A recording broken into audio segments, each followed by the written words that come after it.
তুমি বানু জুলেখাকে নোংরা বললে? খোদার কসম, যদি অনুমতি থাকতো তাহলে তোমাকে আঘাতে জর্জরিত করে আনুগত্য প্রকাশ করাতাম।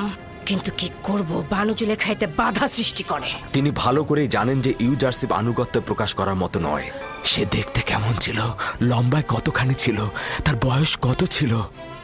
দীর্ঘদেহী ছিল, আর বয়স তো 30-32 হবে। দেখতে নিশ্চয় সুদর্শন ছিল। তার নাম কি ছিল? তার নাম তো ইউসুফ ছিল, তাই না? তার নাম সওয়াল করেছিলাম, কিন্তু বলল যে নাম বলতে অপারগ সে। তার সৌন্দর্য খুব একটা, লম্বা চুল আর দাড়ির কারণে ঠিক বোঝাই যাচ্ছিল না। এত শক্তভাবে নিও না, তুমি তো ভুল কোনো পথে মশগুল হওনি। আমার খোদাবন্ত এখানে উপস্থিত ছিলেন, আর আমি ইরানুসকে বললাম আমেনহোতেব যেন আমাকে নাজাত দেন। যদি আমেনহোতেব জানে যে তুমি গুনাহ করনি এবং তোমার নাজাতের পদক্ষেপ নেয়, তাতে তো কোনো দোষ নেই, তাই না? যে আমি অন্যদেরকে আমার খোদার তুষ্টির জন্য আশাবাদী করছি, আর সেই আমি কিনা অন্যের সাহায্য চাচ্ছি, এটা দোষ নয়। আমি তো তার থেকে গাফেল হলাম। আমি তাকে ভুলে গেলাম। তুমি শুধু চেয়েছো যে বাদশাহ তোমার হাল হকিকত সম্পর্কে গাফেল না হোক। তুমি গুনাহগার নও। যখন আমার খোদাবন্ধ নিজেই আমার কাছে হাজির, আমার কাছে নাজির, তখন কি দরকার ছিল অন্যের মনোযোগ চাওয়া? আমি খোদাবন্ধের কাছে হাত জোড় করে ক্ষমা চাইছি। আমি ভুল করেছি, আমি ভুল করেছি।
এক খোদা ভিন্ন অন্য কারো কাছে প্রার্থনা করো না।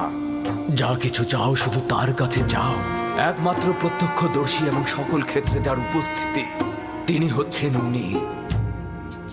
যদি সঙ্গী চাও তাহলে তিনিই হচ্ছেন তোমাদের সঙ্গী, তোমাদের অভিভাবক। যদি সংরক্ষক ও প্রহরী চাও তাহলে তিনিই তোমাদের তত্ত্বাবধায়ক। যদি নিয়ামত দানকারী চাও তবে তিনি তোমাদের নিয়ামত দানকারী এবং পরওয়ারদিগার। এবং যদি উপদেশ ও নসিহত চাও তবে তিনি তোমাদের উপদেশ দাতা ও উত্তরাধিকারী। যা কিছুই মাখলুকাতের কাছে অন্বেষণ করো তার সবকিছুই একজনের কাছে রক্ষিত। আফসোস, খোদা ভিন্ন যদি অন্য কারো কাছে হস্ত উত্তোলন করো তাহলে অগণিত মাখলুকাত অপমানিত হবে। যদি কাল বা পরশু কিয়ামতের দিন খোদাবন্ধ ইনসাফ সহ জাহের হন তাহলে তো অসংখ্য পর্দা ছিন্ন ভিন্ন হয়ে যাবে। যদি তিনি ইনসাফ সহকারে সৃষ্টির দিকে নজর দেন, যদি কিয়ামতের দিন খোদা তাআলা মুসলিমের আর্তনাদ শোনেন, তাহলে অসংখ্য গুনাহগার আমির ওমরা পাপী তাপী বন্দী হয়ে যাবে।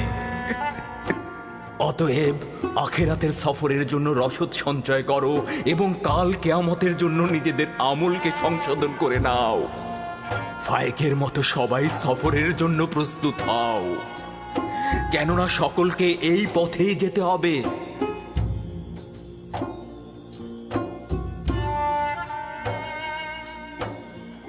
আমার গুনহার শাস্তি সম্পর্কে অবগত করতে এসেছেন? শান্ত হও ইউসুফ, নিজেকে এতটা কষ্ট দিও না। আমি আমার পাপ সম্পর্কে অবগত, আমি কখনোই নিজেকে ক্ষমা করব না। তোমার এই অবগত হওয়াতেই মহান খোদার সন্তুষ্টি। তার আনুকূল্য অপার অসীম যা ইউসুফকে লজ্জিত করেছে। তিনি তো আমাকে আমার প্রিয় পিতা ও অন্যদের চাইতে অধিক ভালোবেসেছিলেন। মহান খোদাবান যার হাতে, সকল কুদরত ও সম্মান তার হাতে। কে আমাকে মিশরের আজিজের রাজমহলে নাজ নিয়ামতে ডুবিয়ে দিয়েছিল? মহান খোদাবানদের হৃদয়ে যে রয়েছে সকল নিয়ামত তার রয়েছে। কে আমাকে জুলেখা ও মিশরের অন্যান্য নারীদের হাত থেকে নাজাত দিয়েছে? মহান খোদাবান্দ, যিনি মুমিনদেরকে মন্দ ও খারাপ কাজ থেকে ফিরিয়ে নিয়ে আসে। যে খোদা আমাকে এভাবে স্মরণে রাখেন আর আমি কিনা তার উপস্থিতিতেই অন্যকে স্মরণে। ইউসুফের কি এই পাপের জন্য রক্তের অশ্রুপাত করা উচিত নয়? আমার তো বিলাপ করতে করতে বুক ফেটে যাওয়া উচিত। গুনাহ করেছি খোদা, পাপ করেছি আমি প্রায়শ্চিত্ত করতে চাই। যদি ইউসুফ তার নিজের ভুলের জন্য এই রূপ অনুতপ্ত না হতো, একইভাবে মহান খোদার দরবারে আনুগত্য পোষণ না করত, তাহলে খোদার আনুকূল্য থেকে বিচ্যুত হয়ে যেত, নবুয়াতের মাকাম থেকে বিচ্যুত হতো। সিদ্ধান্ত ছিল ইউসুফ 1 বছর জেলখানায় থাকবে, কিন্তু এখন এটা 7 বছর বৃদ্ধি করা হয়েছে, যেন ইউসুফ তার পাপের প্রায়শ্চিত্ত করে এবং কারাবন্দীদের হেদায়েত দান করে, কারণ ভবিষ্যতে ইউসুফের অসংখ্য বন্ধু দরকার হয়ে পড়বে। আমি কারাগার আলিঙ্গন করছি, এমনকি যদি সমস্ত জিন্দেগি হয়। শুধু আমার মাবুদ যেন আমার থেকে দৃষ্টি ফিরিয়ে না নেন, শুধু এটাই কামনা করছি। আমি শুকরিয়া জ্ঞাপন করছি, শুকরিয়া জ্ঞাপন করছি।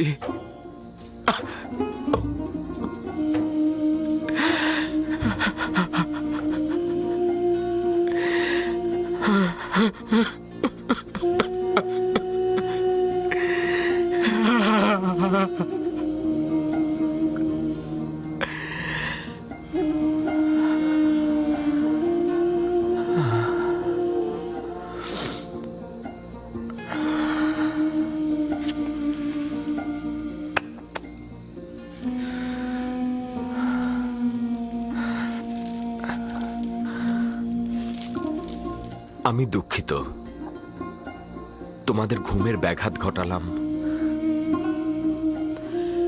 সব সময় একটাই দোয়া করবে, খোদা তাআলা যেমন আমাদেরকে ঈমান দান করেছেন তেমনি তা যেন ফিরিয়ে না নেন।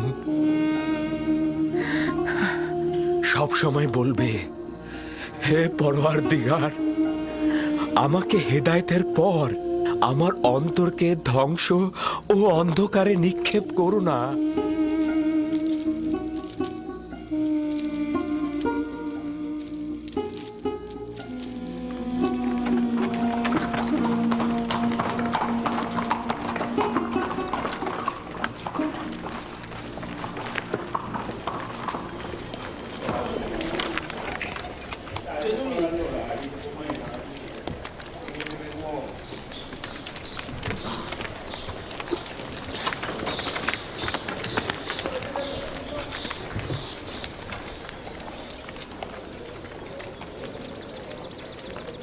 সম্ভাব্য বিপদের মোকাবেলায় প্রয়োজনীয় পদক্ষেপ চিন্তা করেছো তো? জি আলী জনাব, সিপাহী ও গোলামগণ সশস্ত্র অবস্থায় আছে, আর আমাদের কিছু লোক সাধারণ মানুষের সাথে মিশে আছে। তারা শুধু আদেশের অপেক্ষায় আছে। চেষ্টা করবে নিজেকে সংযত রাখতে, বেহুদা রাগারাগি একদম করবে না।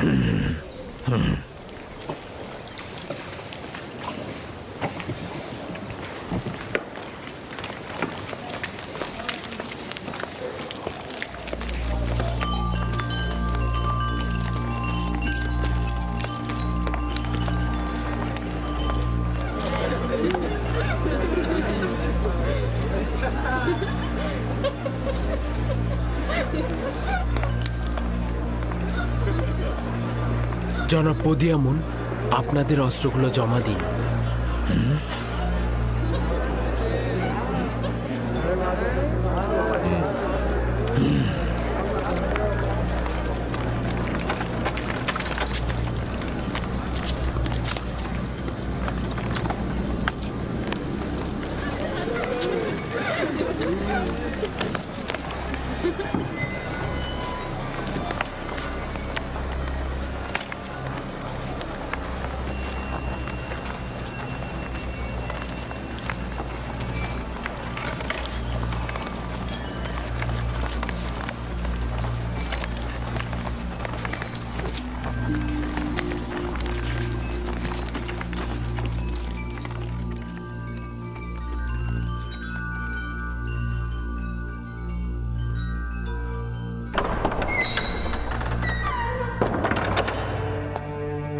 মিশর দেশের মহান বাদশাহ মহান খোদা তৃতীয় আমের হতে প্রবেশ করছেন।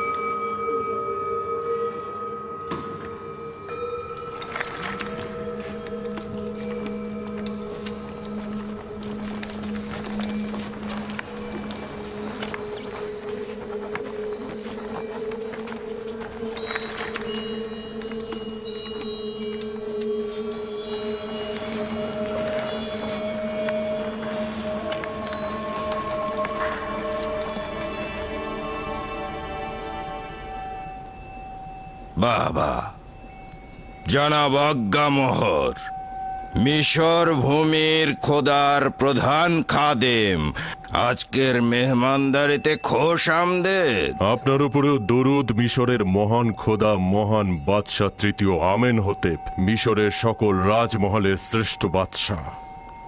আচ্ছা, সত্যি করে বলুন তো জনাব আজ্ঞামোহর, যে উপাধি ব্যবহার করলেন তা কি নিজে কবুল করেন?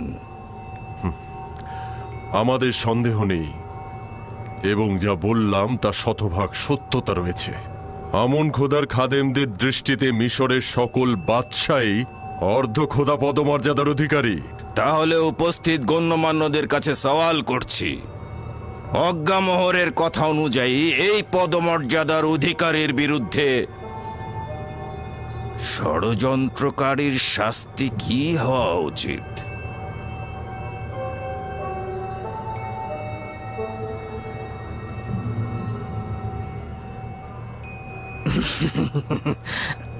আমার মনে হচ্ছে মহান বাদশাহ, কিছু বদলোকের কুপরামর্শে জনাব অজ্ঞামোহরের প্রতি আপনি সন্দেহ পোষণ করছেন। কিন্তু আপনি নিশ্চিত থাকবেন মহামান্য বাদশাহ, মন্দ কথা বলার লোক আমাদের সাথে আপনার সম্পর্কের কোনরূপ ক্ষতি করতে পারবে না, যতই চেষ্টা করুক না কেন।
আজ মিশরের সম্ভ্রান্ত ও অভিজাত সম্প্রদায়ের সম্মুখে একটি নাটক মঞ্চায়ন হবে, যার মূল বীর অভিনেতাগণ হলেন জনাব আজ্ঞামোহর, পদিয়ামুন, আপুপিস ও ইরানুস।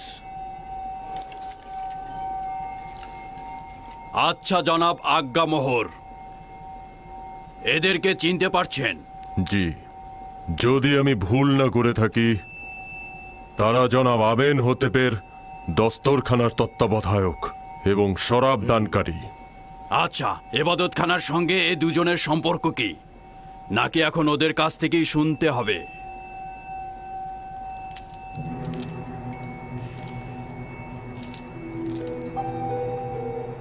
তাদের সঙ্গে আমাদের সম্পর্ক হলো তারা আমুনের অনুসারী, তাদের সঙ্গে অন্য কোনো সম্পর্ক নেই আমাদের।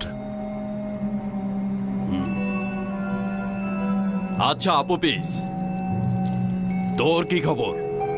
জনাব আজ্ঞামোহরের সাথে তোর সম্পর্কের কথা একটু বলবি কি? বল। সত্যি বলছি, আমার সাথে আজ্ঞামোহরে কোনো সম্পর্ক নেই। আমেনহোতেপকে হত্যা করার জন্য কার সঙ্গে চুক্তি করেছিলি সেইটা সবার সামনে বল।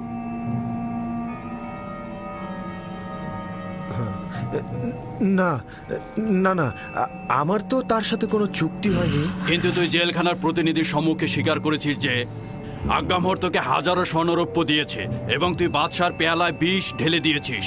তোর স্বীকারোক্তি দেওয়ার সময় কয়েকজন জেলখানায় হাজির ছিল। না না, অস্বীকার করব না।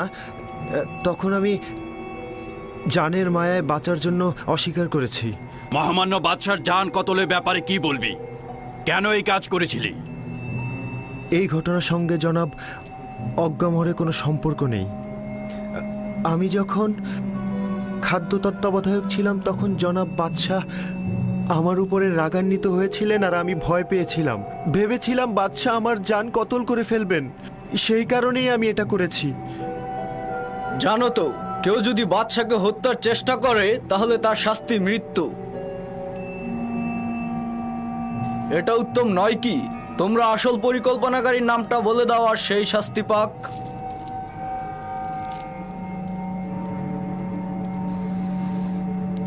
জনাব পুতিফার, কেন জোড়াজুড়ি করে এবাদতখানার খাদেমদেরকে দোষী করতে চাইছেন?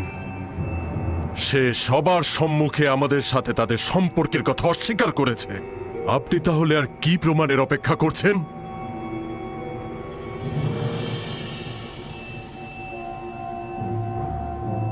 আপনি এখনই উত্তেজিত হবেন না জনাব, কারণ নাটক এখনো বাকি রয়েছে।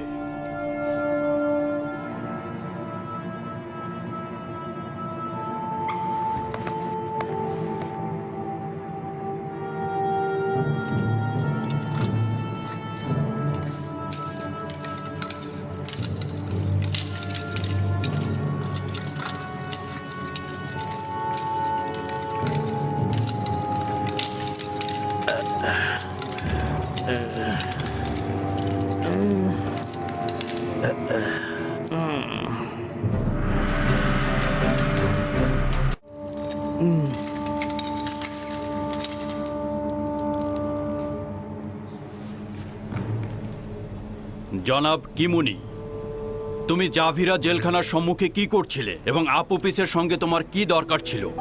কোনো দরকার ছিল না জনাবে মালিক। আপুপিসের স্ত্রী আর সন্তানেরা আমার কাছে এসে কান্নাকাটি করছিল, তাই ভাবলাম একটু খুঁজে দেখি। সকল জায়গায় খুঁজতে খুঁজতে যখন জাভিরা কারাগারের সামনে গেলাম, আপনার সৈন্যরা আমাকে গ্রেপ্তার করলো। কিন্তু আপুপিস তো জেলখানায় স্বীকারোক্তি দিয়েছে সে তোমার মাধ্যমে জনাব আজ্ঞামোহরের কাছে গিয়েছিল এবং সেখান থেকে হত্যার নির্দেশ পেয়েছে। আঘাতের দ্বারা স্বীকারোক্তি, এর কি কোনো মূল্য আছে জনাব হরেনহোভ?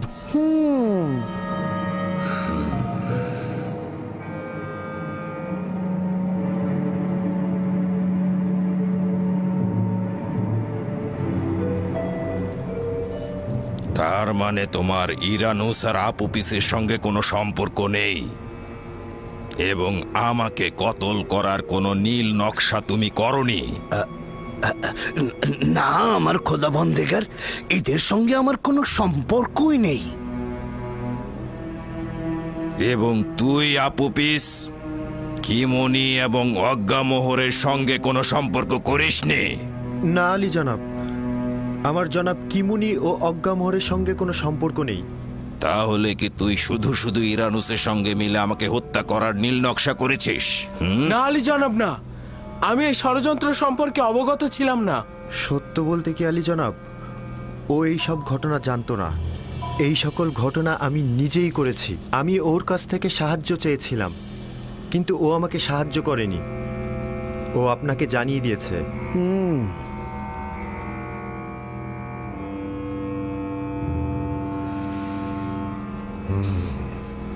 আমার চোখের সামনে থেকে দূর হয়ে যা, নইলে লাগাম ছাড়া হয়ে তোকে হত্যার নির্দেশ দেব। সুস্বাদু খানা পিনা গ্রহণ করুন এবং চলে যান। আবারও যদি কোনো ষড়যন্ত্র হয় তাহলে তাকে আমনও রক্ষা করতে পারবে না। চলে যান।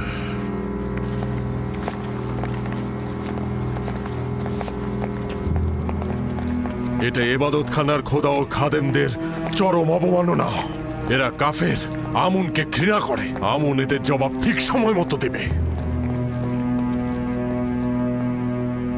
তুই নির্ঘাত বোকা, নিজের জানকে আজ্ঞামোহরের জন্য উৎসর্গ করলি। যদি হাকিকত বলতি তাহলে এখান থেকে নাজাত পেতি। আমি নিজের জানকে পরিবার ও আত্মীয় স্বজনদের জন্য উৎসর্গ করলাম।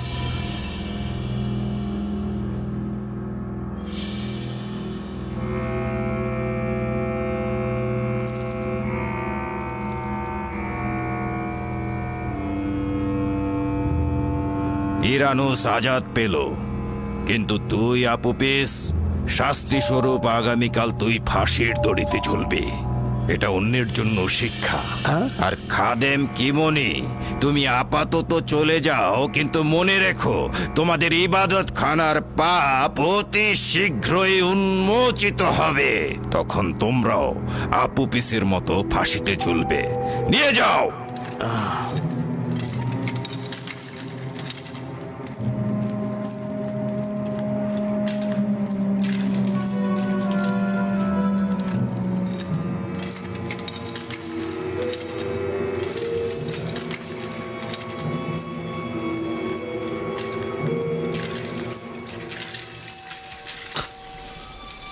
রাজসভা শেষ হলো,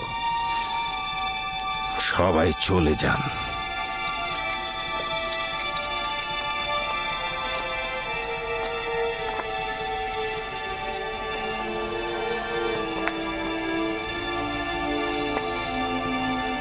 নাটক, দুর্দান্ত একটি নাটক মঞ্চস্থ হলো, আর সবাই দাঁড়িয়ে দাঁড়িয়ে আমেন হোতেবকে অপমানিত হতে দেখলো।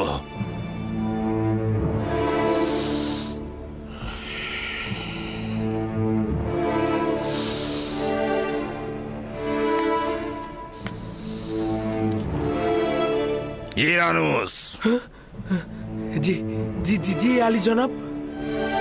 তুই কি আমার শরাব দানকারী সাকি নস? জি জি জি আলী জনাব, অবশ্যই। তাহলে শরাব কোথায়? আপনার খেদমতে হাজির জনাব।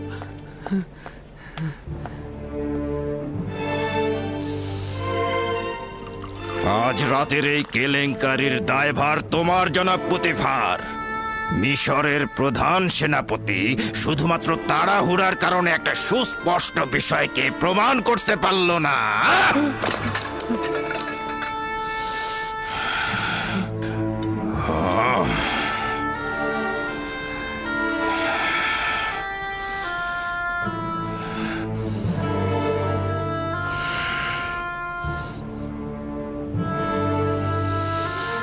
তুমি আমাকে আশ্বাস দিয়েছিলে সব আমাদের অনুকূলে আছে, আর তুমি সেটা প্রমাণ করতে পারবে।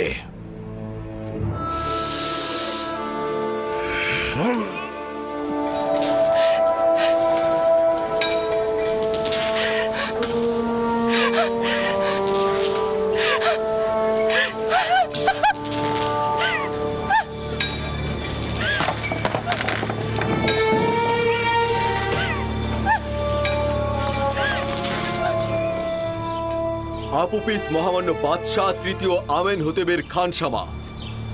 খেয়ানতের পাপের ফলে এবং মিশরের দুশ্মনদের সাথে যোগ সাজসে মহামান্য বাদশাহ ও তার সহধর্মিণী ও পুত্র সন্তানের জান কতলের পাপ প্রমাণিত হওয়ায় ফাঁসির রশিতে ঝুলিয়ে শাস্তি প্রদান করা হলো। তার দেহ ফাঁসির কাষ্ঠে ঝুলবে যতক্ষণ না পর্যন্ত সে মারা যায়, এবং তার দেহ পাখিদের খাবার হবে। তাকে কখনোই কোনোভাবেই পশ্চিমের কবরস্থানে দাফন করা হবে না, এবং সেখানে চিরন্তন অমরত্বের জিন্দেগি লাভ করতে পারবে না।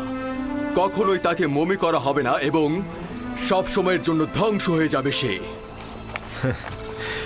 কোনো ধরনের বাধাই আমার একাত্মবাদী খোদার নিকট পৌঁছাতে বাধা সৃষ্টি করতে পারবে না। আমি আর তোমাদের ভ্রান্ত আইনের মধ্যে নেই। আমুন খোদা থেকে অতিষ্ঠ হয়ে গেছি আমি। এই আপুপিস, তোর মুখ বন্ধ কর, কাফের বেঈমান। তাকে থামাও, থামাও তাকে, কাফের একাত্মবাদী খোদার কাছে চাইছি, সে আমাকে কুদরত দান করুক। এই কঠিন মৃত্যুকে যেন আমি সহ্য করতে পারি।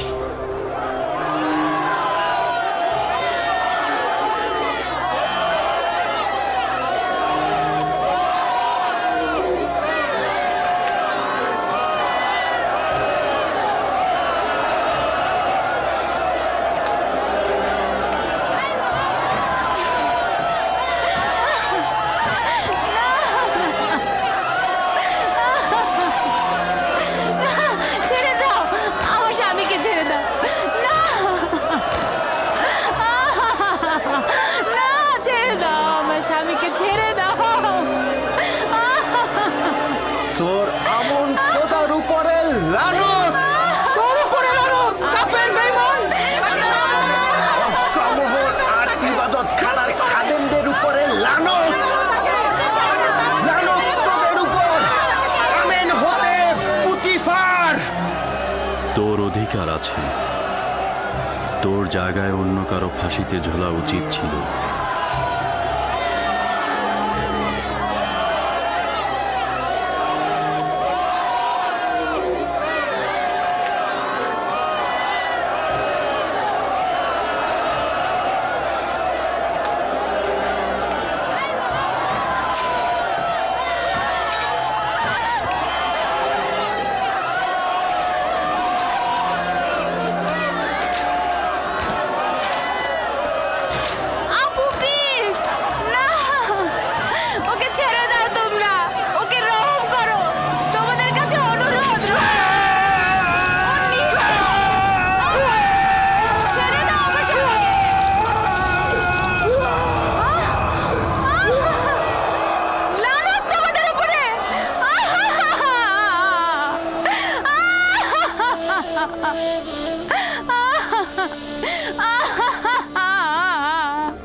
হায় আফসোস, যদি ফুরসত থাকতো তবে একাত্মবাদী খোদার সাথে তোমাকে পরিচয় করিয়ে দিতাম।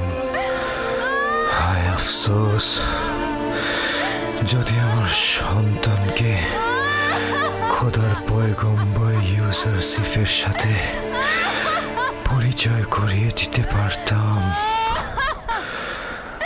খুশি হয়েছি যে তুমি নাজাত পেয়েছ। যদি তোমার কিছু হতো তবে আমি খোদার কাছে কি জবাব দিতাম?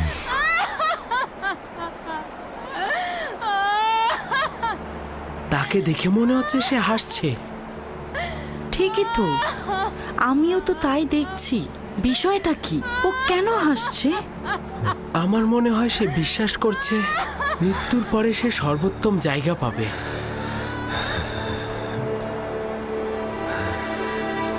আমি এটা বুঝতে পারছি না, যদি মৃত্যুর পর তাকে মমি করে রাখা না হয় তাহলে সে মৃত্যুর পর উত্তম জায়গা কিভাবে পাবে?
একদিন সত্য ঘটনা ফাঁস হবে এবং আসল নায়ক ফাঁসির কাষ্ঠে ঝুলবে।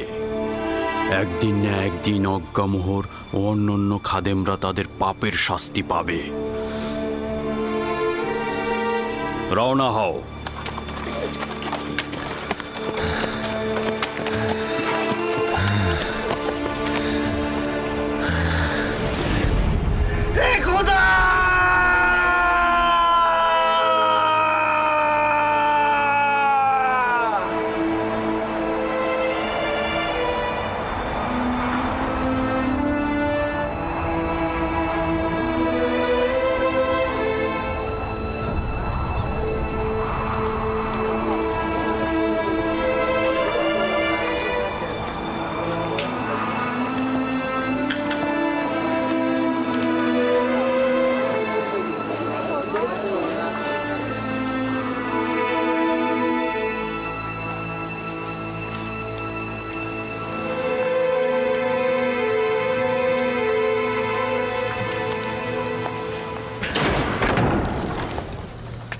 ইউজারশিপ কোথায়?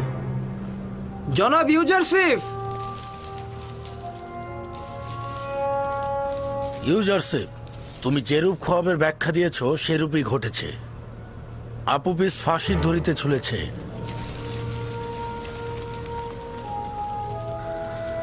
জানতাম। সকাল থেকে এখন পর্যন্ত তো আমি তার জন্যই দোয়া করছি, খোদা তাআলা যেন তাকে ক্ষমা করেন।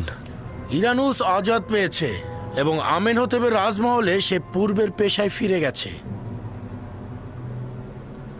খোয়াবের এরকম সূক্ষ্ম ব্যাখ্যা কি করে সম্ভব হয়?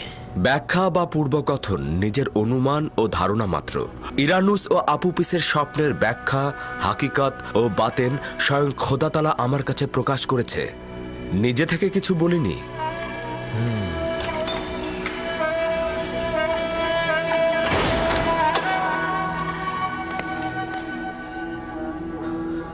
খোদাবন্দ আমাদের সকলকে ও আপুপিসকে ক্ষমা করুক। আগেই কিভাবে অনুমান করলি ইউজারশিপ? জাদু বা শয়তানের সাহায্য নিয়ে, তাই না? যেসব আয়াত সকলের জন্য হেদায়েত স্বরূপ, জালিমদের জন্য সেটা ক্ষতিকারক বই আর কোনো ফল বই নিয়ে আসে না। জালিম তুই নিজে, জাদুকর ও মন্ত্রজ্ঞানী।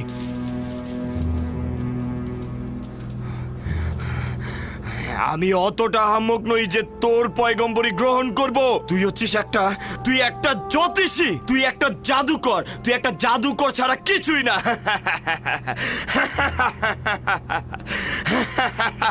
তো নতুন জাদুকর, কি খবর আপনার?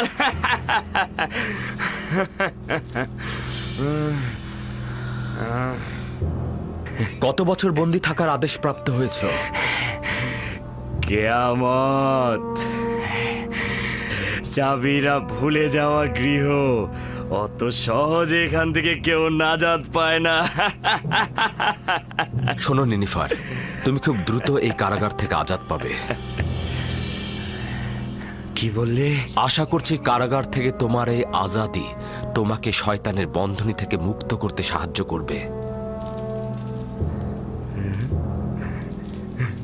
তোমরা শুনেছো ও কি বললো?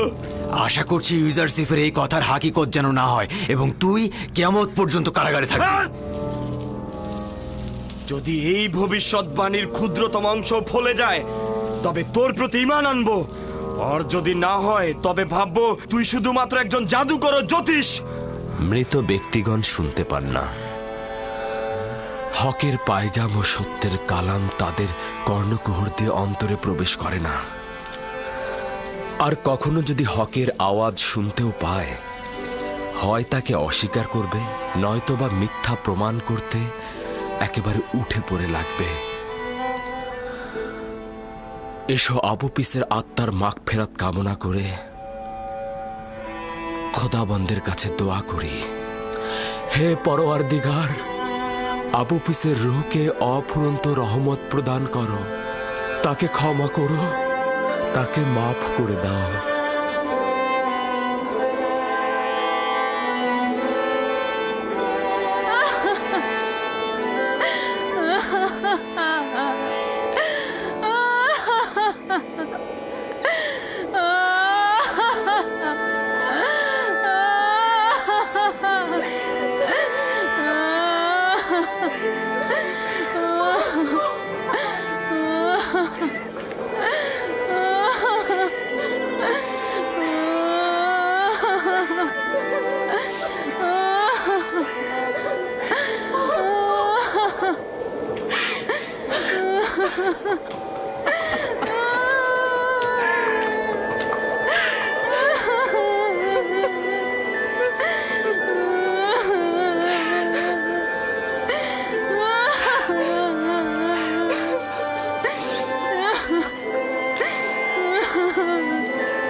কি দেখছি আমি?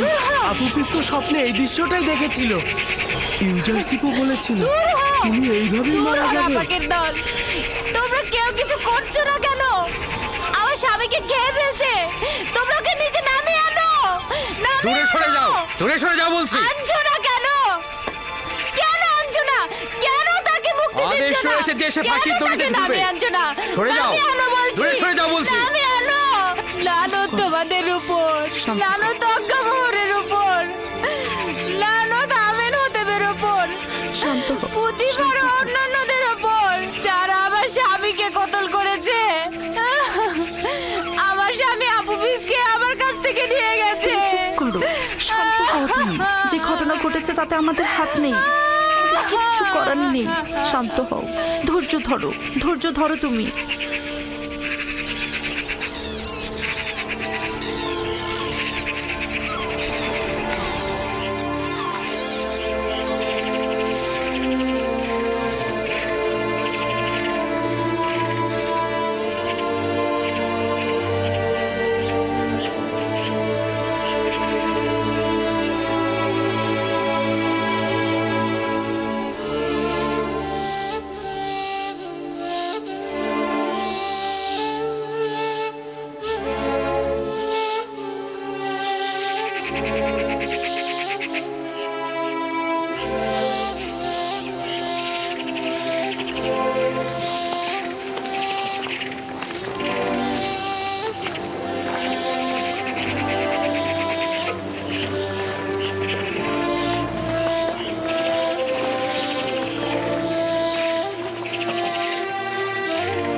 নিনিফার কোপ্তা, তুমি আজাদ হয়েছ।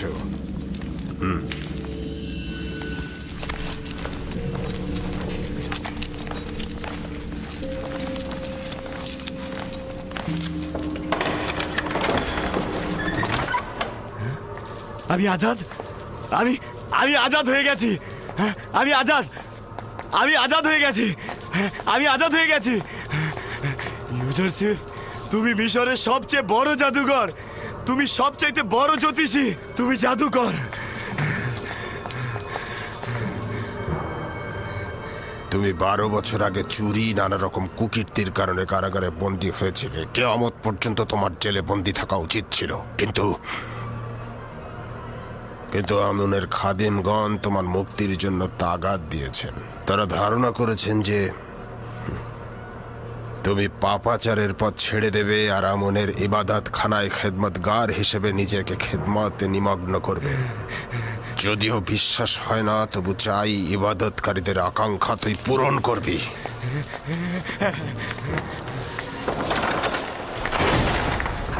আবারও ইউজারশিপের কথা সত্যি হলো। তার প্রতি আমার দিন দিন ঈমান ও সংকল্প বেড়েই চলেছে। এগুলো সবই খোদার পয়গম্বরদের সত্যতার নিশানা।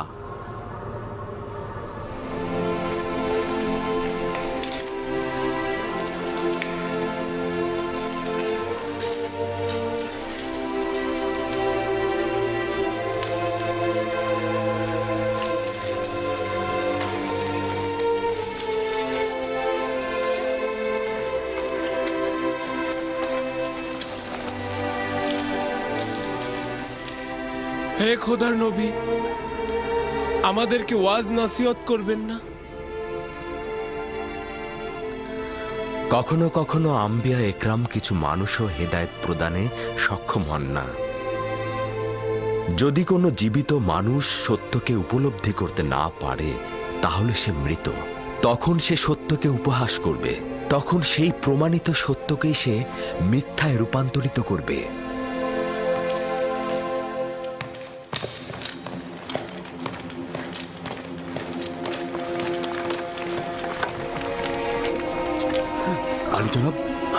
আলী জনাব, কি হয়েছে আলী জনাব? কিছুই হয়নি। চলো যাওয়া যাক।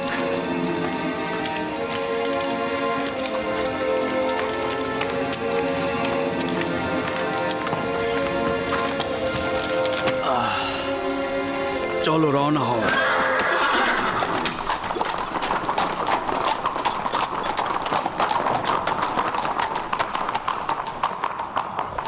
আলী জনাব, নীল নদের তীরবর্তী কিছু উর্বর ও ফলনশীল জমি বাজেয়াপ্ত করা হয়েছিল, সেগুলো তাদের মালিকদের বুঝিয়ে দিতে চাই।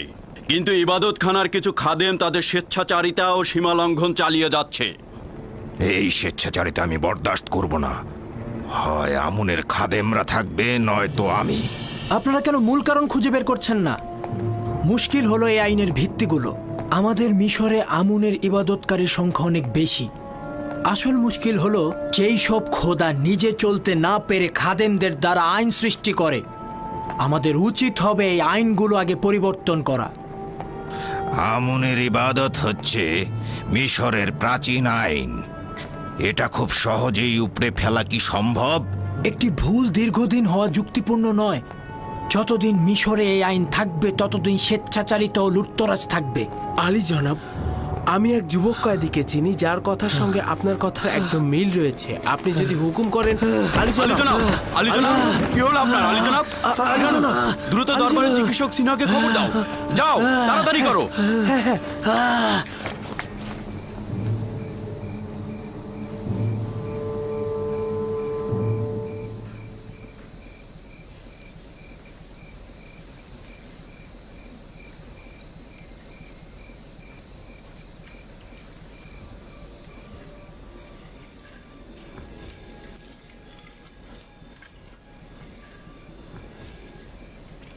ইরানুসের উচিত ছিল এই সময়ের মধ্যে আপনার পয়গাম মিশরের বাদশা আমেনহোতেবকে দেওয়া, কিন্তু খবর তো এলো না। সে হয়তো ভুলেই গেছে। এই গুরুত্বপূর্ণ বিষয়টা ইরানুস এত তাড়াতাড়ি ভুলে যাবে? আমরা সব কাজ আঞ্জামের ক্ষমতা প্রাপ্ত নই। সম্ভাবনা আছে তিনি হয়তো বলার অনুমতি দেননি। বুঝতে পারছি না কে সেই, যিনি চান না ইউসুফ তাকে ব্যতীত অন্য কাউকে আশ্রয় গ্রহণ করুক। সেই, যিনি আত্মমর্যাদাপূর্ণ বান্দা ব্যতীত কারো কাছে আনুগত্য পোষণ করেন না। আর তিনি হয়তো ইরানুসকে ভুলে যাবার মন্ত্র দিয়ে দিয়েছেন।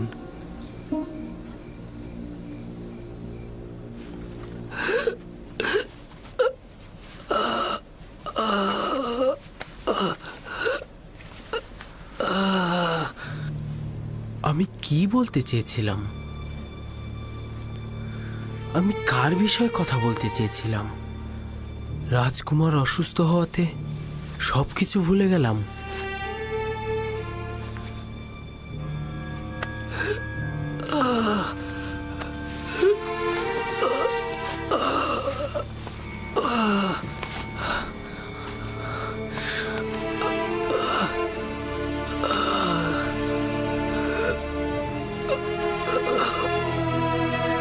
এরকম হাল কেন হলো সিনুহে? তুমি তো মিশরের ও আমার রাজমহলের প্রধান চিকিৎসক। কেন আমেনহোতেবের জওয়ানের চিকিৎসা হচ্ছে না? কখনো কখনো কোনো অভিজ্ঞ চিকিৎসকও কিছু কিছু বিমারির চিকিৎসা করতে অক্ষম, আর এটা যা আপনার সেরকমই একটি বিমার। আমাদের বাদশা পুত্রের রোগটা কি? মৃগী রোগ নাকি বেহুশ? এর কোনোটাই নয়। আমার কাছে এই দুই রোগেরই ঔষধ আছে, কিন্তু আমি তো শাহজাদার রোগ নির্ণয় করতেই অক্ষম। তাহলে এখন কি করবে? তার বিমারির তো একটা উপায় বের করতে হবে। আমি তো জাহাপনা আপ্রাণ চেষ্টা করেই যাব যতক্ষণ পর্যন্ত না আমাদের শাহজাদার রোগ নির্ণয় করতে পারছি। আমার মনে হয় আমুনের খাদেমগণই এ রোগের চিকিৎসা করতে পারবে। আমার চিকিৎসার জন্য কোনো জাদুকরের দরকার নেই। লানত তাদেরকে যারা পেট পূজা ও লুটতরাজ ছাড়া কিছুই বুঝে না, ওই সকল খোদা ও তার খাদেমদের উপর। তোমার উচিত না ইবাদত খানার খাদেমগণকে নিয়ে কোনো কটূক্তি করা। বন্ধ করো বানু। এমন কাউকে আমার দরবারে স্থান দেব না যারা আমুন ও তার খাদেমদের সাহায্য করে। যাও।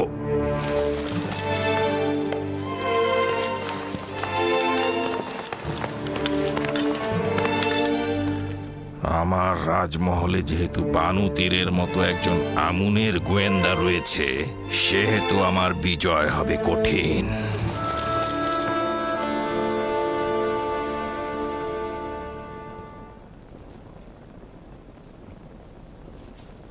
হে মহান আমুন, তোমাকে ছাড়া আমার আর কোনো আশা নেই।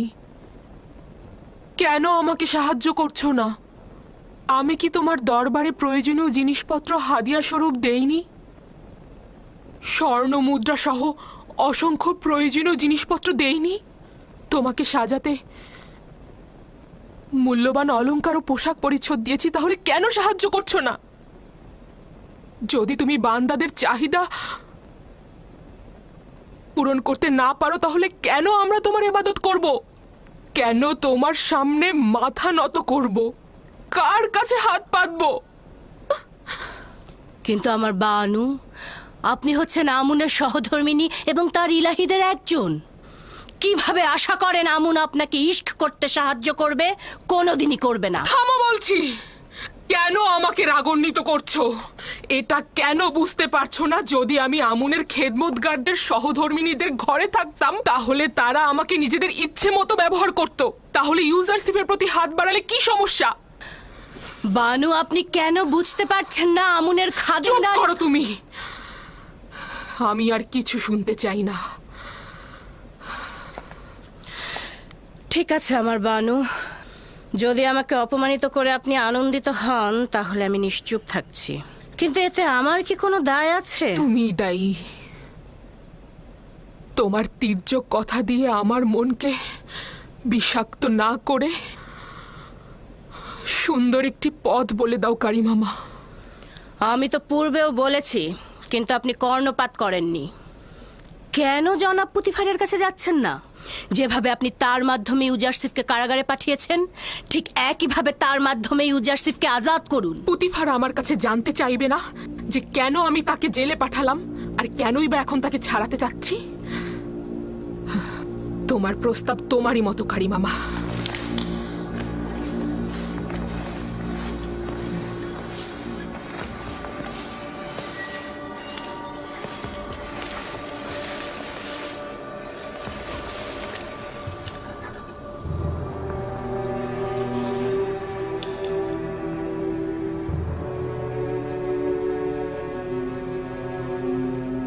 কারিমামা। জি আমার বানু। ভুল কি আমার, নাকি এই আয়নার? আমাকে বিবর্ণ মনে হচ্ছে কেন? আপনি চিন্তিত হবেন না আমার বানু, সাজসজ্জা করলে সব ঠিক হয়ে যাবে।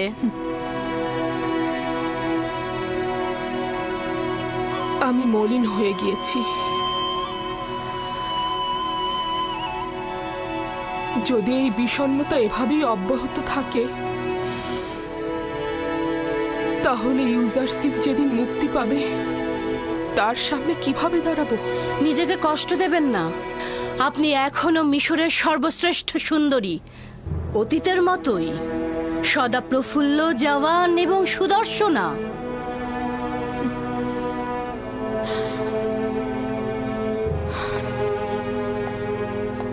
আমি পারবো না এই বিরহ সহ্য করতে। আমাকে কিছু একটা করতেই হবে।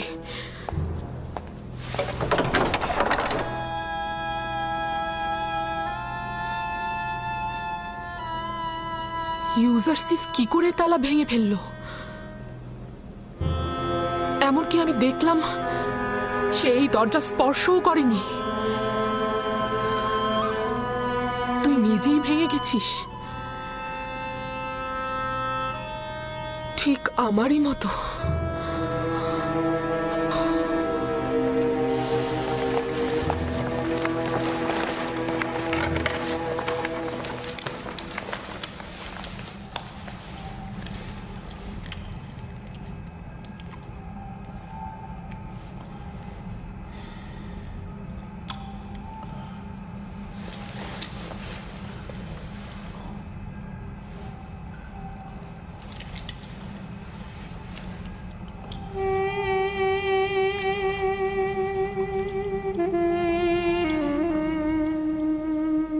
তোমার মনে আছে একে অপরকে দুজন কত ভালোবাসতো? এটা কি জিন্দেগি? পশ্চিমের মৃত ব্যক্তিদের দুনিয়াও এর চেয়ে অধিক আনন্দের। বানু তার নিজের কামনা বাসনার জন্য এই গৃহকে নির্জীব করে ফেলেছে।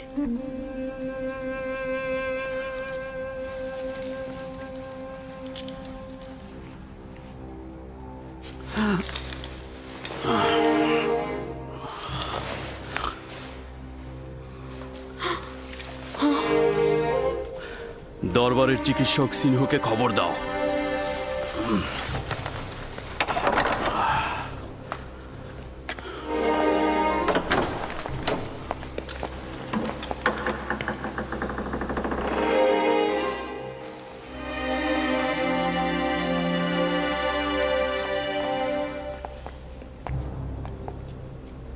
আলী জনাব পুতিফারের হাল হাকিকত ভালো মনে হচ্ছে। দেখেছি আমি, আমার কিছুই করার নেই। তার চিকিৎসক দরকার, আমাকে নয়। আমাকে দেখে তার অবস্থা আরো খারাপ হচ্ছে।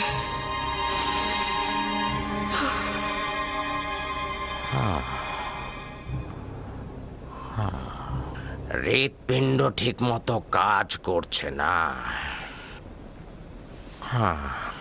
উচিত হলো ক্রোধ ও পেরেশানিকে সম্পূর্ণ নিয়ন্ত্রণে রাখা আর পরিপূর্ণ বিশ্রামে থাকা।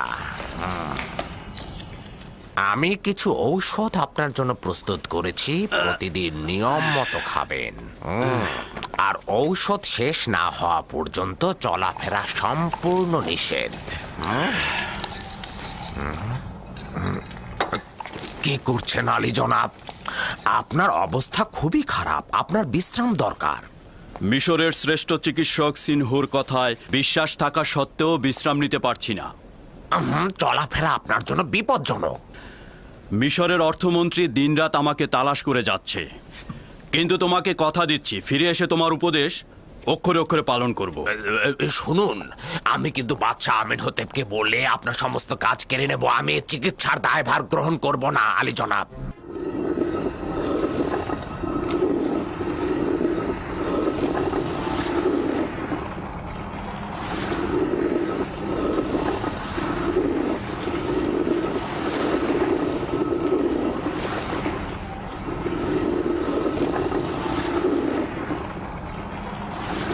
দেখেছো কারিমামা, জাতাকলটা গমগুলোকে কিভাবে পিষে দিচ্ছে। সময়ও ঠিক এভাবেই মানুষকে পিষে দেয়।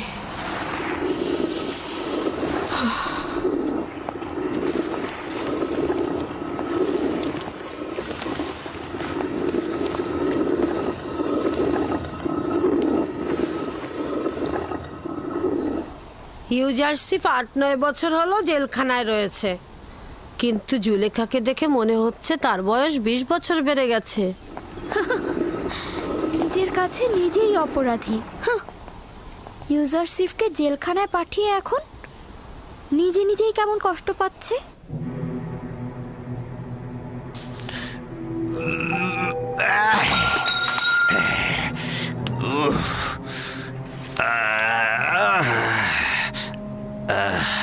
এই মাথা ব্যথা আমাকে কতল করে ফেলবে।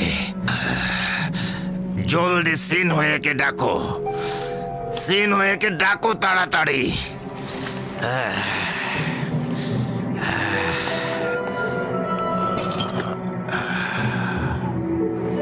যাও।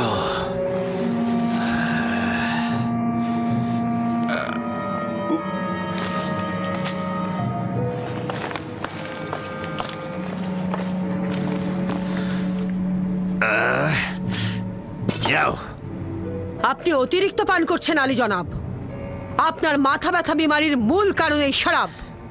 আমার একমাত্র আরামের ঔষধ এটাই।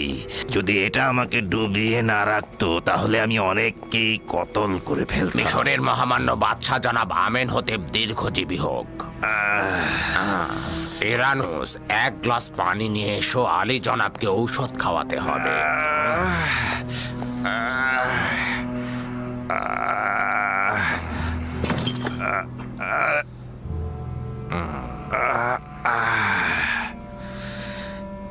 তুমি কি চাও বানতি যে আমার মাথা ব্যথা ভালো হোক? যদি তাই চাও তাহলে কেন মাথা ব্যথার কারণ ফাঁস করছো না? আপনার মাথা ব্যথার মূল কারণ অতিরিক্ত শরাব পান। এটা কিন্তু আমি আগেই বলেছিলাম বানু, কিন্তু মিশরের মহান বাদশাহ আমার কথা বিন্দু মাত্র কর্ণপাতই করেন না। আমার একমাত্র ঔষধ হচ্ছে শরাব, আর শরাবই পারে আমাকে প্রশান্তি দিতে। সাময়িক প্রশান্তি হলেও এটা আপনার মৃত্যুর কারণ হবে। কেন বাহানা করছো? আমার মাথা ব্যথা কমাতে পারে এমন কিছু বলো। আলী জনাব, আমাকে মাফ করবেন, যদি আপনি শরাব ত্যাগ না করেন তাহলে আমি বাধ্য হব আপনার অস্ত্রোপচার করতে আর মাথার থেকে মগজের পোকাগুলো বের করে নিয়ে আসতে। যে পোকাগুলো আমার মগজ খাচ্ছে এবং আমাকে কষ্ট দিচ্ছে সেগুলো হলো আমুনের ইবাদতখানার খাদেম, এবং যতদিন পর্যন্ত না তাদের খতম করছি আমি সুস্থ হব না, আমি সুস্থ হব না।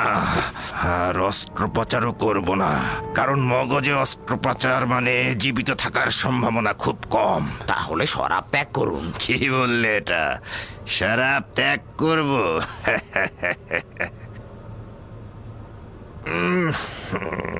তাহলে এটা খাবো।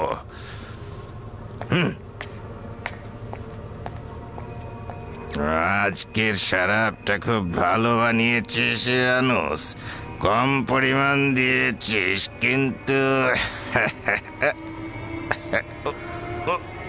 আমি শুধু আমার চিকিৎসা শাস্ত্রের জ্ঞান দিয়ে বলতে পারি যে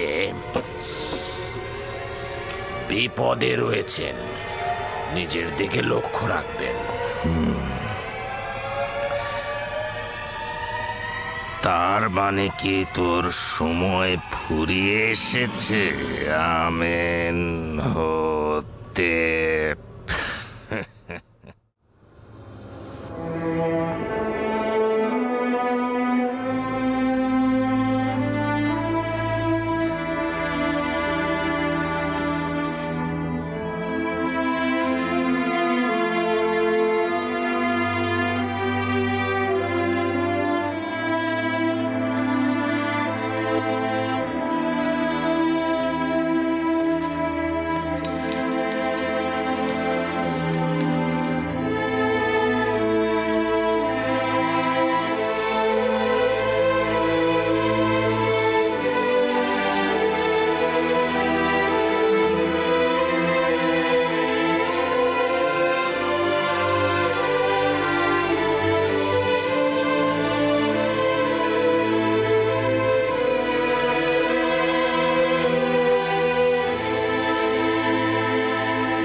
কি করছো ইউজারশিপ?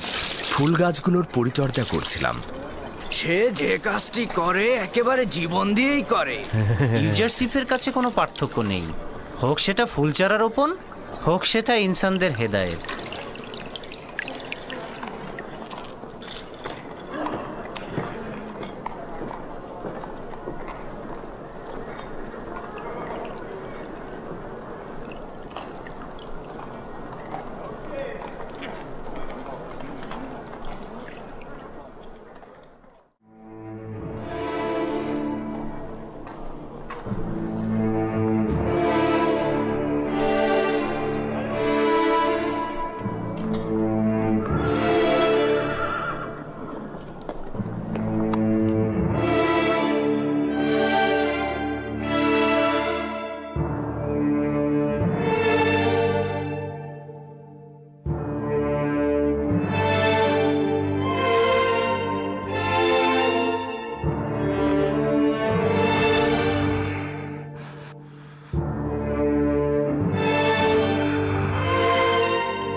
বাইরে, সকলে বাইরে যাও।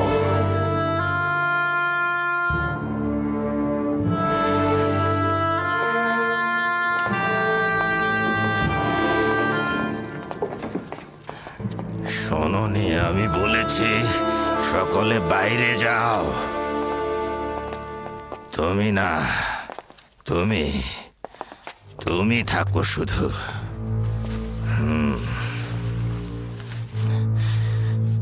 যা বলছি ভালো করে শুনবে। তোমার আম্মা জান আমুনের ভক্ত এবং খুবই গোড়া। সে রাষ্ট্রীয় কাজে কোনোভাবেই যেন হস্তক্ষেপ করতে না পারে।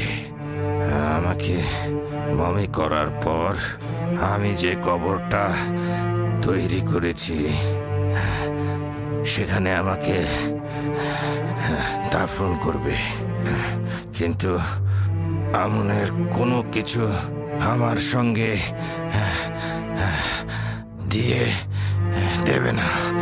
কারণটা হলো এই যে আমি আমুন খোদাকে বিশ্বাস করি না।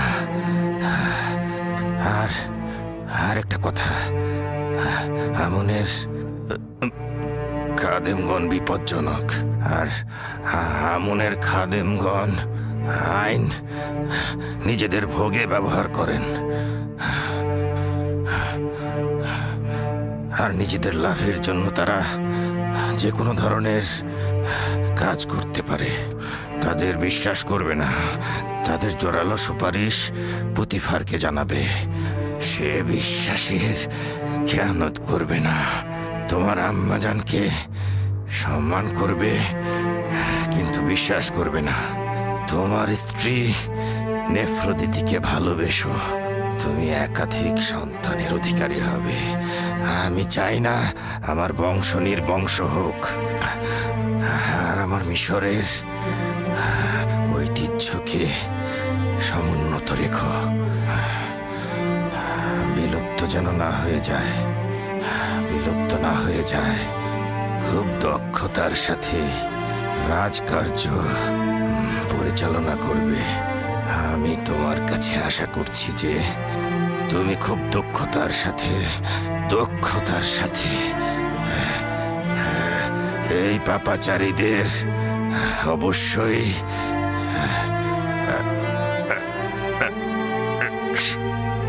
শাস্তি প্রদান করবে।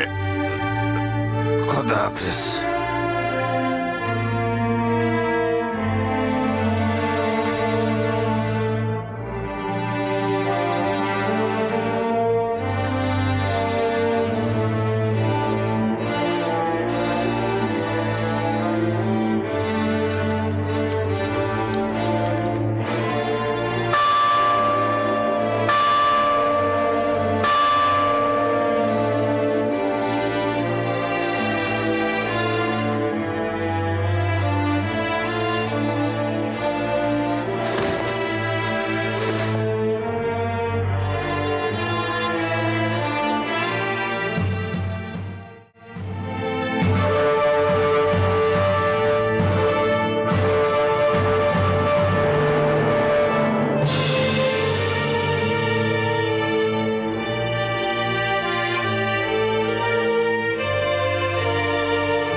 আজে সালতানাতের সকল তাজিম অর্ধ নিমজ্জিত থাকিবে।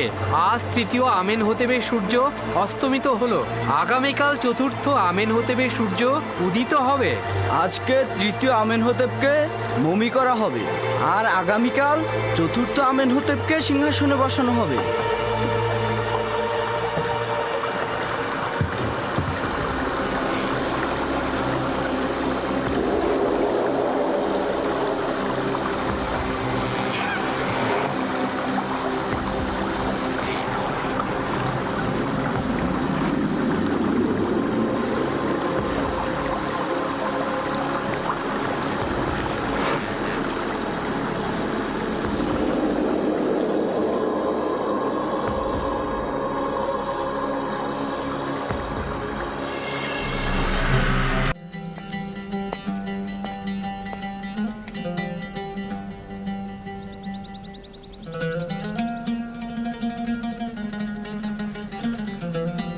কাকে তাজিম করছো?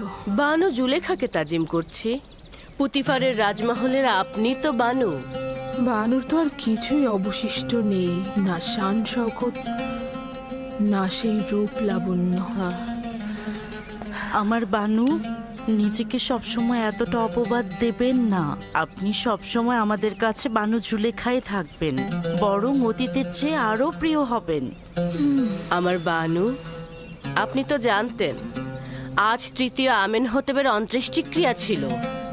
জানতাম, কিন্তু আমার মন ভালো নেই। আমার কাছে এই আমেন হতে বা অন্য আমেন হতে কোনো মূল্য নেই। আপনার অংশগ্রহণ করা উচিত ছিল। মিশরের সকল সম্ভ্রান্ত নারী সেখানে ছিলেন। আমার মনে যে আহাজারি চলছে, অন্য কোনো আহাজারি নেয়ার ক্ষমতা নেই আমার।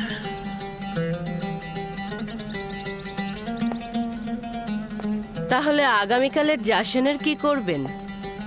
সিংহাসনে আরোহণের জাসনে অংশগ্রহণ না করে থাকতে পারবেন? ওফ,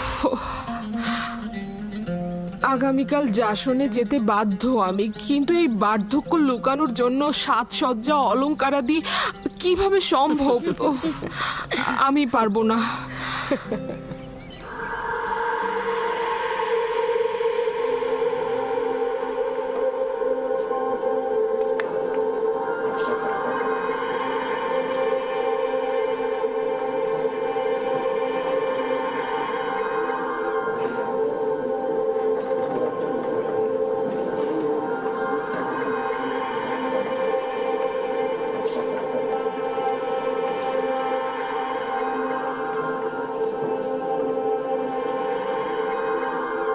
বাদশার সহধর্মিনী নিফারতিতি নাকি এখন মিশরের সর্বশ্রেষ্ঠ সুন্দর। হ্যাঁ, এখনই দেখতে পাবে, অসম্ভব সুন্দরী সে। নিফারতিতির কথা আমিও শুনেছি, সে কি জুলেখার চাইতেও সুন্দরী?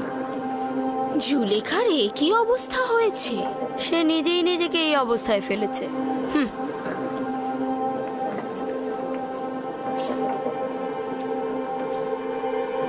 আমি শুনেছি যে চতুর্থ আমেন হতেব নাকি আমাদের আমন খোদা একেবারে বিশ্বাসী নয়। যদি বিশ্বাসী নাই হয় তবে কি করে অজ্ঞামোহর তার মাথায় মুকুট পরায়? এটা একটা আনুষ্ঠানিকতা, কোনো উপায় নেই। প্রাচীনকাল থেকেই প্রধান খাদেম আর আজিজে মিশর বাদশার মাথায় মুকুট পরিয়ে থাকেন। আমার বিশ্বাস যে চতুর্থ আমেনহতেবের হুকুমতকালে মিশরে অনেক উন্নতি হবে। তার আমুন এবং ইবাদতখানার খাদেমদের প্রতি বিন্দুমাত্র বিশ্বাস নেই, আর সেটাই তার জন্য কাল হয়ে দাঁড়াবে।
হে পবিত্র নীল নদ অববাহিকার প্রভু, হে প্রাচীন মিশরের গৌরব ও ঐতিহ্যদাতার প্রভু,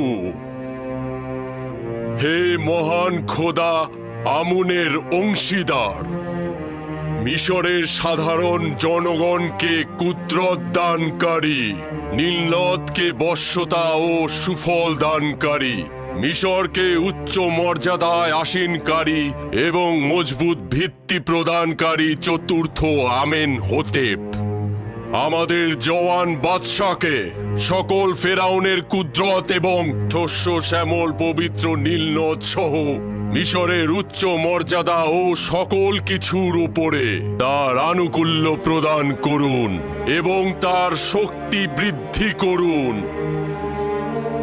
তাকে দুশমনদের মোকাবেলা করতে এবং মিশরকে উন্নতির শিখরে পৌঁছে দিতে তাকে হেদায়েত দান করুন এবং যোগ্য শাসক হিসেবে তাকে প্রতিষ্ঠিত করুন।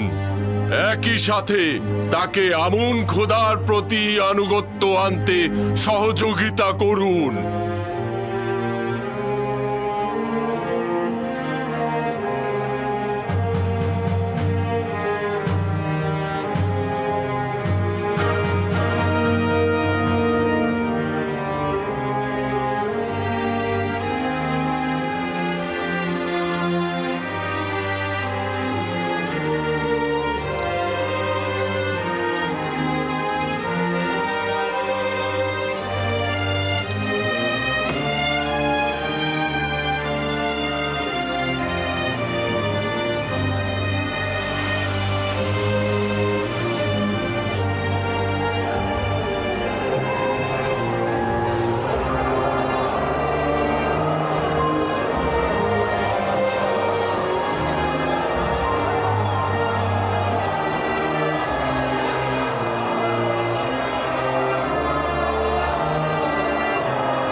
সাবাস সাবাস ইসমত, এই বাড়িটি নির্মাণে তুমি তোমার দারুণ দক্ষতা দেখিয়েছ।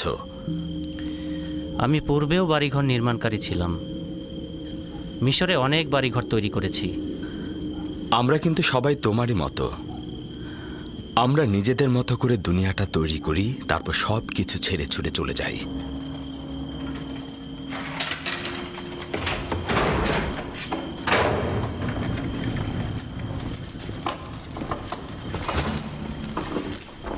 ইউজারশিপ, একটা গুরুত্বপূর্ণ খবর আছে। ইনসানদের জন্য দুনিয়াতে সবচাইতে গুরুত্বপূর্ণ খবর হচ্ছে মৃত্যু, তাই নয় কি? হ্যাঁ, তা তো ঠিকই। ইউজারশিপ, জনাব আমেন হোতেপ মারা গিয়েছেন এবং চতুর্থ আমেন হোতেপ সিংহাসনে বসেছেন। হ্যাঁ, রুটির ঝুড়ি খালি করার সময় আমি তা সিপাহীদের কাছ থেকে শুনেছিলাম। হুকুমতের তাকাত বাহনের ন্যায় স্থায়ী, সবসময় শুধু চালকগণই পরিবর্তন হয়ে থাকে। শুরুতে প্রথম আমেন হোতেপ, তারপর দ্বিতীয় আমেন হোতেপ, তারপর তৃতীয় আমেন হোতেপ, আর আজ চতুর্থ আমেন হোতেপ। আমি বাল্যকালে তাকে দেখেছি, ধারণা করছি সে অন্যদের চাইতে উপযুক্ত হবে। শুনেছ কি ইসমত, তৃতীয় আমেন হোতেপ ঘর বাড়ি ত্যাগ করে চলে গিয়েছেন।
রওনা হও।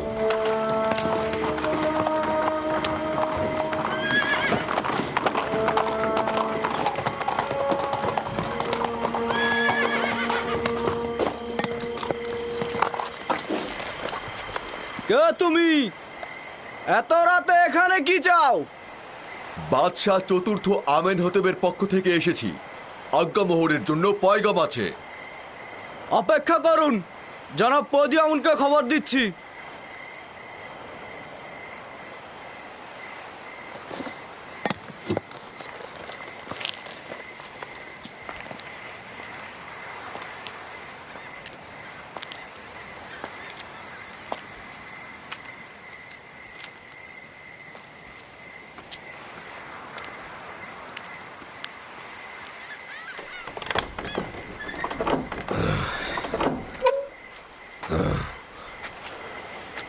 কি হয়েছে? এত রাতে এখানে কি চাও? মিশরের মহান বাদশাহ চতুর্থ আমেনহতেব খোয়াব দেখেছেন। আলী জনাব অজ্ঞামোহর সহ খোয়াব বিশ্লেষণকারীদের তলব করেছেন। ঠিক আছে, তুমি যাও, আমি এখনই অজ্ঞামোহরকে খবর দিচ্ছি।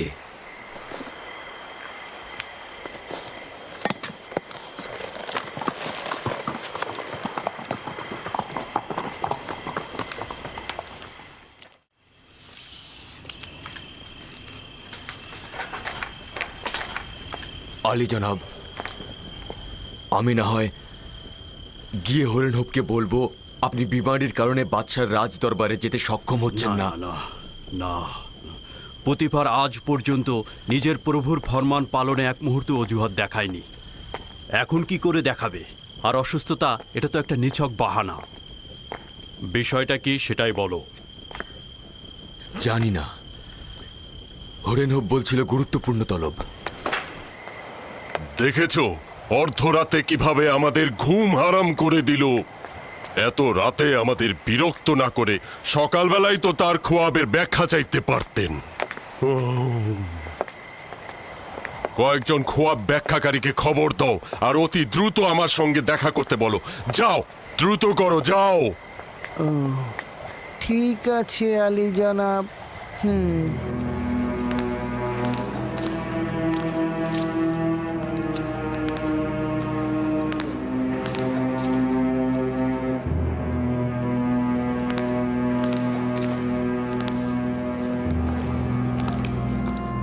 আলী জনাব পুতিফার এবং প্রধান খাদেম অজ্ঞামোহর প্রবেশের অনুমতি চাইছেন।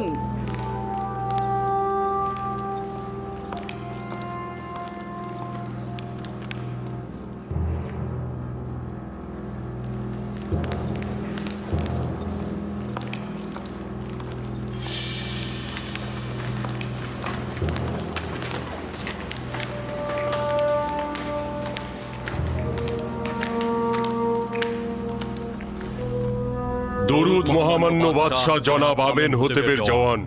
দরুদ আপনাদের উপরে। মহামান্য বাদশাহ, আমি চিন্তিত ছিলাম। আপনার কি হয়েছে? আশা করছি যে অপ্রীতিকর কিছু ঘটেনি। আজীব খোয়াব দেখেছি আমি। সম্ভবত অপ্রীতিকর হতে পারে, আবার নাও পারে। আবার এমনটাও তো হতে পারে যে এটার কোনো ব্যাখ্যাই নেই। বাদশার খোয়াবের ব্যাখ্যা বরকত ও কল্যাণময়ী হবে। বিশ্লেষণকারীদেরকে খবর পাঠিয়েছি, তারা এক্ষুনি হাজির হবে। যাই হোক না কেন, আমাকে অস্থির করে তুলেছে।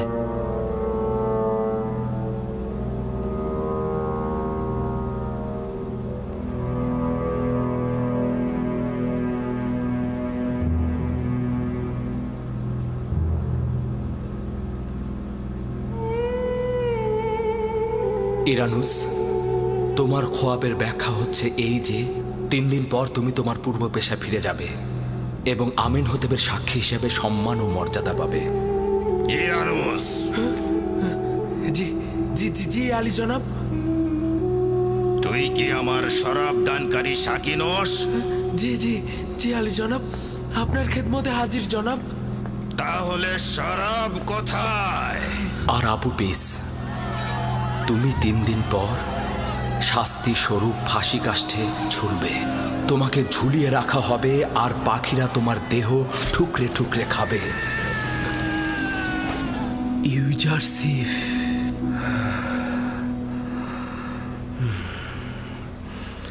আমি এটাই ভুলে গিয়েছিলাম, 60টা বছর পার হয়ে গেছে। সম্মানিত বানু, আমার কাছে বাচ্চার এই খোয়াবের জন্য ভালো পথ রয়েছে বানু, যদি অনুমতি দান করেন। আমি দেখলাম 60টি মোটা তাজা গরু প্রবল ঘূর্ণিঝড়ের মধ্যে নীল নদের ভেতর থেকে উঠছে। তারা তীরে এসে ঘাস খেতে লাগলো। এরপর নীল নদ শুকিয়ে গেল এবং তার ভেতর থেকে শুকনো সার বের হয়ে এলো এবং মোটা সারটিকে গিলে ফেললো।